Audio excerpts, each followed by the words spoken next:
So the Canucks come into this game. They're 6-2-1. They've been playing some really good hockey, looking to go up to 7-2-1. But they've got the 0-9 Sharks, who have only scored 9 goals all year, who aren't starting Mackenzie Blackwood.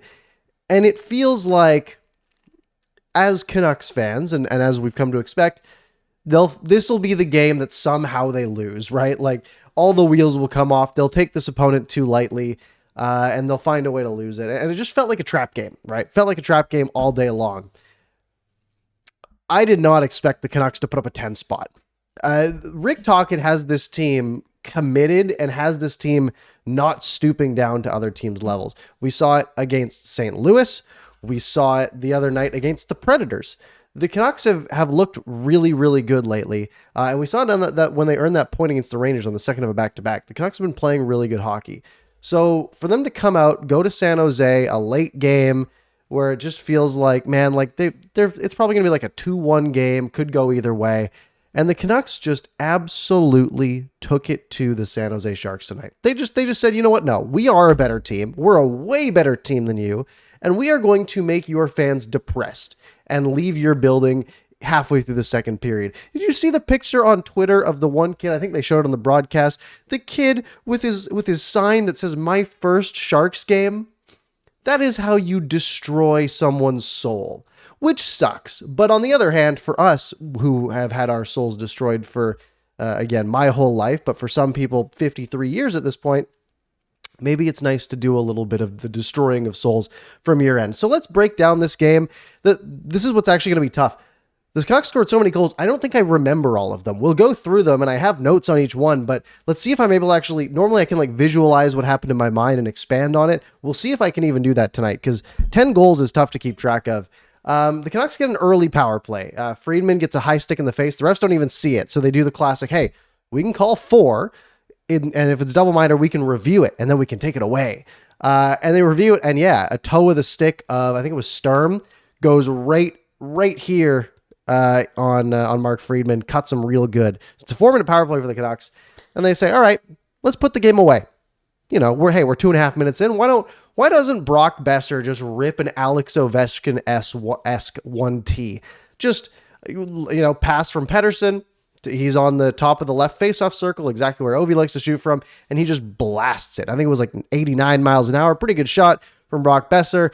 Brock Boeser's got 7 goals already this year, by the way. Let's do a quick bit of math. 7. The Canucks have played 10 games, so it's 0.7 goals per game times 82 games. Brock Boeser is on pace for 57.4 goals. Now, keep in mind, he gets one more later. That doesn't even include that. But a great start for Brock Boeser.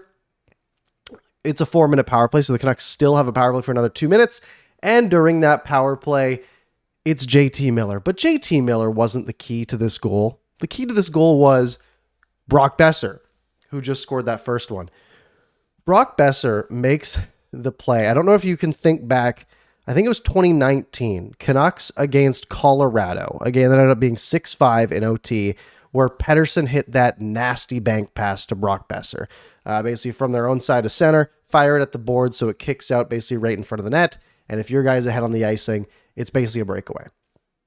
Boeser rips that pass, comes right out front to JT Miller, who beats the icing. He goes shelf on the backhand, and it's 2-0 just 4 minutes in, and Quinn Hughes has 2 assists, both secondaries, but they still count just the same. So, Canucks lead 2-0, and then wrap it up. 4 minutes later, Canucks have all the pressure in the offensive zone. Hronik and Hughes are sort of playing keep away at the point, and Hughes walks the line, skating backwards from the left, from your left to right, the goalie's right to left, fires a wrister. Just fires a wrister. It hits Sturm. I think it hits Kakinen in the shoulder, and it just trickles through. So 8 minutes into this game, Quinn Hughes has 3 points, a goal and 2 assists, and it's 3-0. Excuse me. JT Miller gets taken down with about 4 minutes to go in the first period.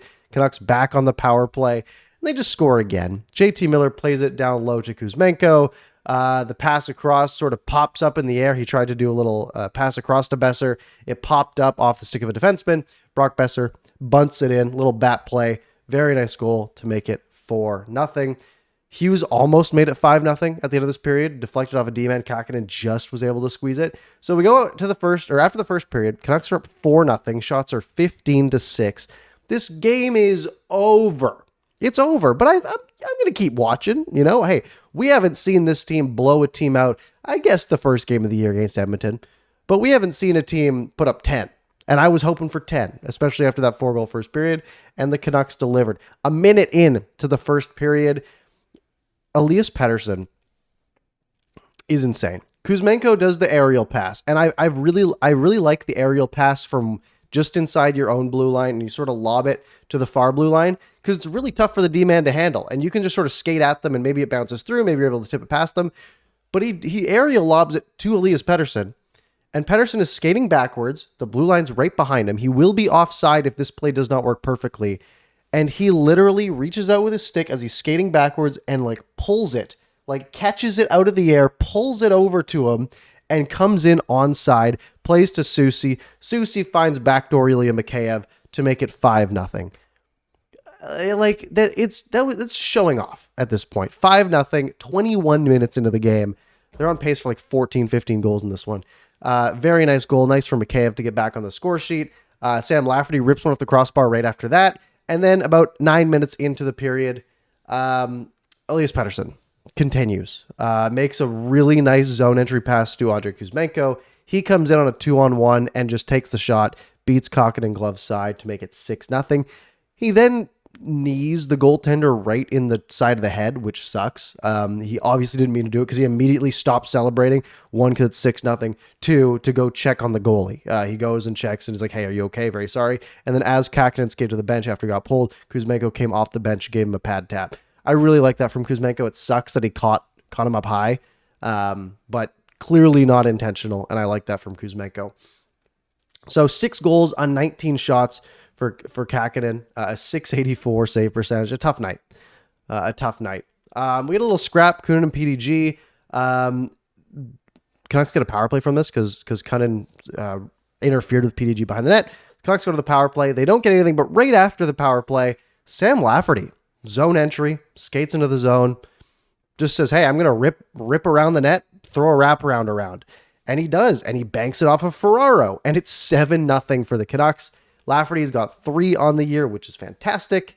And then 5 minutes after that, Pius Suter makes it 8-0. I missed this one because you leave for 3 minutes during this game, and they score more goals. It's Hughes going cross ice to Pius Suter on a 3-on-1. Just a nice shot. It's 5 points for Quinn Hughes. He ties the record for Canucks D-men in a game. He didn't get the 6, which sucks. That would have been nice, but what a game from Quinn Hughes. He also did set his own personal career high of 3 minor penalties in a game. I think maybe 6 penalty minutes is his highest. I don't know if he's gotten a fight. I don't think he has. Either way, 3 minor penalties, his record.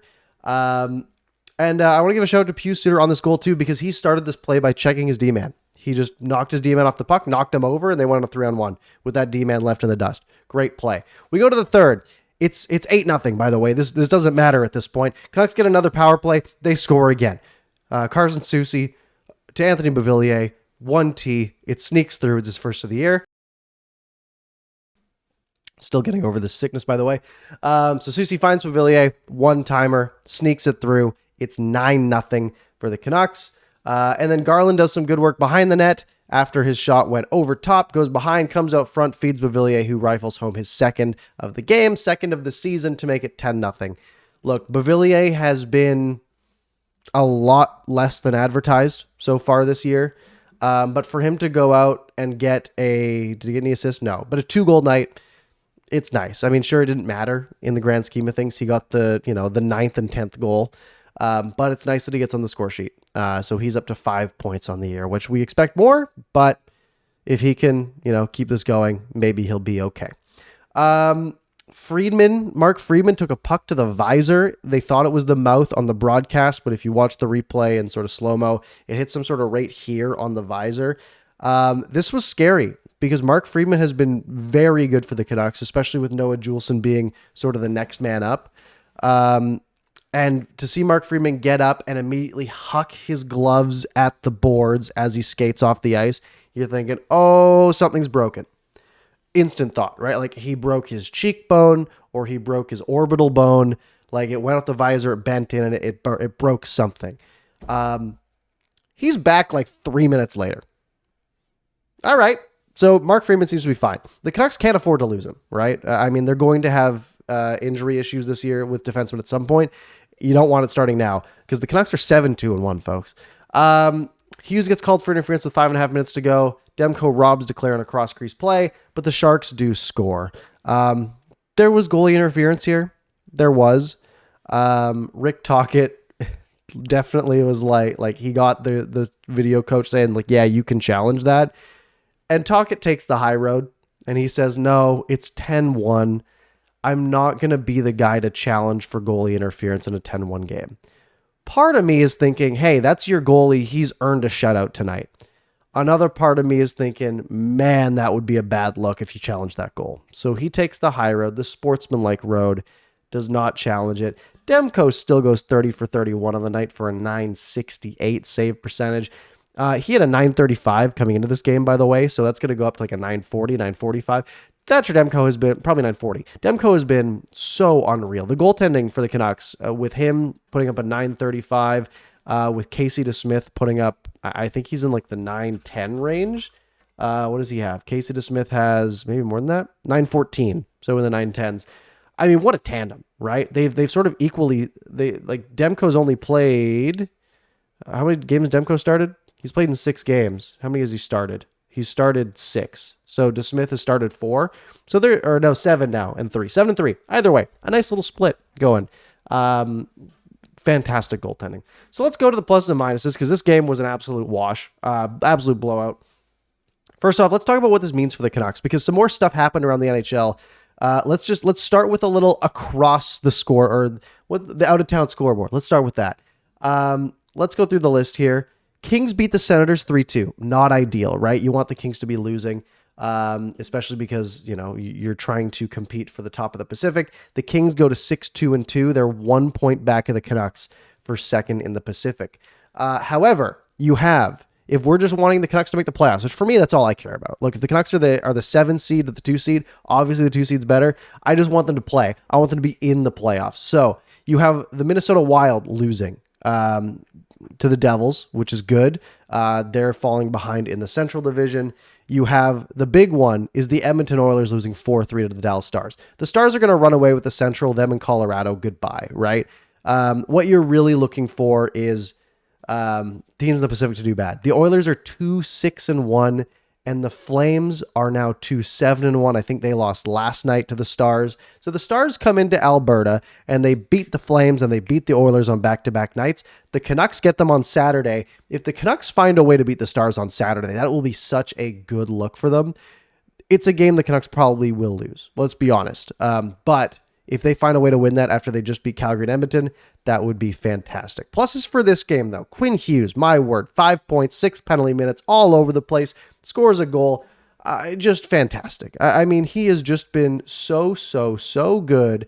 Do you have any? It was 1 goal, 4 assists, right? Yeah, 1 goal, 4 assists, +2. Only had to play 18 minutes, which is great. Brock Boeser scoring 2, throwing an assist on there for good measure. He is up to, how many assists does he have? Where's his assist? There's so many goals to sift through. He's got 8 goals, 5 assists. He's got 13 points through 10 games. If you do the math, let me pull up the calculator. 13 times 8.2, 106 point pace, 107 point pace for Brock Boeser. 8 goals times 8.2, 65.6 goal pace for Brock Boeser. Look, if Brock Boeser scores 30, I'm happy, but he could genuinely score more, which would be fantastic. The power play was fantastic tonight. They go 4 for 5, which will be big for them in the rankings, and that's fantastic. And my note was that they had more goals than San Jose did all year. San Jose came into this game with 9. The Canucks scored 10, but the Sharks did add 1. So the Canucks in this one game scored as many goals as the San Jose Sharks have this entire season. Bad time to be a Sharks fan, but maybe they get Macklin Celebrini next year. They can only hope. It's only a 20% chance, though. And if you're a Canucks fan, you probably hope that Celebrini goes outside the division. Minuses for the... I mean, there's so many other pluses, too. Like, I don't even know where to go. Like, Sam Lafferty gets 2 points. Pius Suter gets a nice goal, his first. Elias Pettersson throws 3 assists in there for good measure. Kuzmenko has a nice goal. I mean, just all around. Great game. Great game for the Canucks. Hronik has 2 points. Soucy has 2 points. And everyone got rest. No one played over 20 minutes except for Ian Cole. Ian Cole played 21. And of course, Demko played 60. Minuses, 1 no shutout. That sucks. You want Demko to get the shutout, but I understand why Taka didn't challenge. And then 3 forwards did not get points tonight. And one of them, Jack Studnicka, you kind of expect that. Jack Studnicka, by the way, number 2 in minutes among forwards tonight. Jack Studnicka played 17 minutes. Did you notice? I honestly didn't. So, not the best night for Studnicka. I mean, he's a +1, goes, 2 out of every 3 in the faceoff circle, whatever. But he gets no points. Höglander got no points. He only played 12:42. You'd like to see them give him a little more ice time in a game like this. Phil DiGiuseppe, the low minute man among forwards, only played 11:24. I'm not sure what that was. He was in the box for 5 minutes. He had no points also. But either way, I mean, a 10-1 win for the Canucks. They're 7-2-1. Coming into this game, playoff odds-wise, at least per The Athletic, the Canucks had an 82% chance of making the playoffs. I imagine this game, not only because it's 2 points, even though they're probably expected to get 1.5 points out of this game with the way the Sharks are, that'll be a slight bump, but the way that they beat the Sharks will probably bump them up a little more. I'd imagine they're probably going to be like an 85% chance to make the playoffs, at least for the Athletics odds. And I'm so excited. If they can keep playing like this throughout the year, they will genuinely be a 100-point team. They're projected to be a 100-point team before tonight, as per The Athletic. That's awesome. If the goaltending keeps up, if Hughes and Pettersson keep it up, if the PB&J line keep going, and if the defense can be as good as they have been, especially with a guy like Mark Friedman holding down the fort, this Canucks team can do some things. By the way, we're about 70 subscribers away from 4,000. Make sure you hit the subscribe button if you haven't already. I know about 60% of you haven't. It tells me. So hit the subscribe button, hit the like button, leave a comment with your thoughts on the game. Otherwise, it is late. Have a great Thursday night, everybody, and I will see you next time. No video on Saturday, by the way. I'm doing something. I'm busy. So I will see you after the next game. Maybe I'll do a video Sunday morning if it's good. Have a good night.